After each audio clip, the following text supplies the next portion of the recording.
It's Local Edition. I'm Brad Pomerance. Thanks for joining us. Our guest is Michael Cacciotti. He is the mayor of South Pasadena, also a candidate for the California State Assembly. That election will be held in 2012. Thank you for joining us, sir. I want to talk to you about your fair city, South Pasadena. As we know, there were tremendous windstorms at the end of November, beginning of December. Your neighbor city, Pasadena, had over 1,250 trees go down. Arcadia, over 570.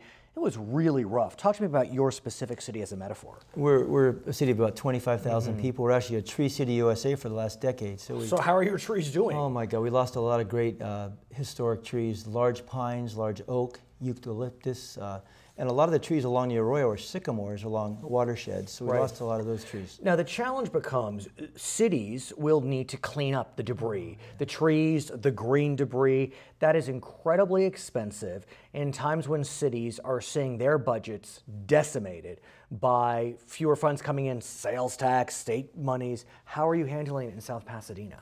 That's correct. Our sales tax, all of our property taxes down the last couple of years. It's difficult. So we've balanced our budget, but now we're looking at maybe $700 million in damage to a small city our size, 3 by 3 miles. Where do you get that? That's the problem, is that where do you get that money? You don't have it. We're going to have to reach into our reserves right now, and we've declared a state of emergency, and the governor has declared the entire county area right there, San Gabriel Valley region, a state of emergency. But here's the challenge. So you were able to get the governor to declare a state of emergency for the state. They don't have much money to give. We know their budget crisis is a disaster. Correct. But it's a precursor for a federal declaration. Right. When's that coming, if at all? You know, we don't know. We've built up, since I've been in the council the last 10 years, we've gone from about 2.9 million in reserves to about 8 million. Oh, so you're in decent shape. We're in good shape. You know, what's difficult is we're one of those old cities incorporated 1888, March of 1888. So we've got old infrastructure. The roadways, the sidewalks, the curbs, the gutters. Actually, a lot were uprooted when the trees came out. The parkways, they uprooted a lot of sidewalks and street. Even our water systems dating back from 1888. So we've got some issues there. That's why we put up a big reserve. So this is really difficult for our city. So you look at the crisis that's going on in terms of cities in the San Gabriel Valley because of the wind damage. And you're looking at the state assembly side. And I'm wondering, with your experience in the city and now possibly going to Sacramento, what would you offer in terms of the consistent deficits that the state faces budgetarily? You know, the state's really got to get their fiscal house in order. Before I worked for the state and now as a council member, I worked in the Capitol for an assemblyman. Back in late 80s, early 90s, Speaker Pro Tem Mike Roos.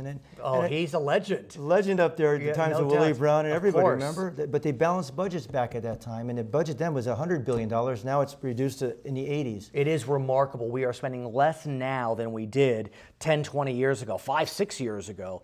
But what's interesting about the era when you were there in the late 80s was, in those days, maybe it's term limits, who knows, but Democrats and Republicans would come together and pass a budget. Yeah. It could be a Republican, Ronald Reagan or George Duke Majan, and Democratic Willie Brown, and everything went swimmingly. Nowadays, we're not seeing that. Should you advance to Sacramento, what can or will you do to try to create more bipartisan relationships? Happens in the Senate some. The Assembly is, objectively polarized. Brad, you're right. There's got to be much more collaboration. There's too many multi-billion-dollar budget deficits. And when you look at the state budget, I mean, every city and county has to pass a balanced budget like we do. But we're tired of the state taking millions of dollars away from all the cities in the San Gabriel Valley. Well, redevelopment has been a huge fight. Oh, we've lost a lot. I know all the cities along the foothills are hurting. Monrovia, Sierra Madre, everybody. You know, what's important is you look at the state budget, and whether it's prisons, mental health, whatever, you can look at the budgets and you can cut. There's waste, but not in every department. His name is Michael Cacciotti. My name is Brad Pomerance. Thank you so much for joining us again on Local Edition. We're going to send you back to HLN.